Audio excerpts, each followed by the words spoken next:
Hello guys, welcome back to fish blog. তো আজকে আমি আপনাদেরকে দেখাবো কিভাবে কারেন্ট ছাড়াই ব্রাইম শিম হ্যাচ করা যায়। তো সর্বপ্রথম আগে পানি নিয়ে নেব। এরপর ব্রাইম শিম হ্যাচ করার জন্য প্রয়োজন মতো লবণ, যতটুকু দরকার অতটুকু লবণ নিয়ে নেব এবং অবশ্যই ভালো মতো গলিয়ে নিতে হবে।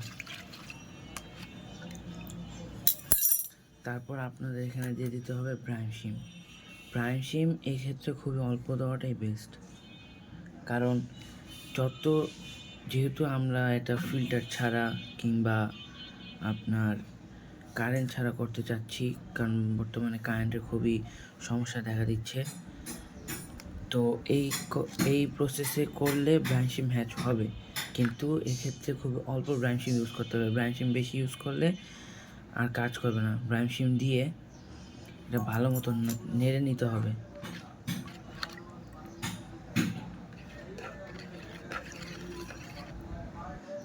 কিছু 2-3 মিনিট নাড়াচাড়া দেওয়ার পর এটা এভাবেই রেখে আপনি এক জায়গায় রেখে দিবেন।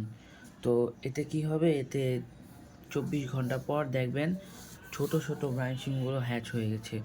তো এটার কারণ হচ্ছে, যখন এটা তো ফিল্টারিংয়ের সময় সারাদিন নাড়াচাড়া পড়ে, কিন্তু ফিল্টার যেহেতু এখন ইউজ করা যাচ্ছে না, কারেন্টের সবসময় সমস্যা দেখা দিচ্ছে, সেক্ষেত্রে এই প্রক্রিয়াটা ইউজ করতে পারবেন। কিন্তু হ্যাঁ, অবশ্যই অল্প ব্রাইম শিম হ্যাচ করতে পারবেন। যত কম ব্রাইম শিম দিবেন, তত ব্রাইম শিম হ্যাচ করার পরিমাণ বাড়বে। কিন্তু ডিম বেশি হলে, ব্রাইম শিম বেশি দিলে ব্রাইম শিম হ্যাচ খুবই অল্প হবে। তো সেক্ষেত্রে এই দিক দিয়ে নজর রাখবেন। আমি কালকে 24 ঘন্টার পর এটা আপডেট আপনাদেরকে জানিয়ে দেব ইনশাআল্লাহ। আসসালামু আলাইকুম, সবাই ভালো থাকেন।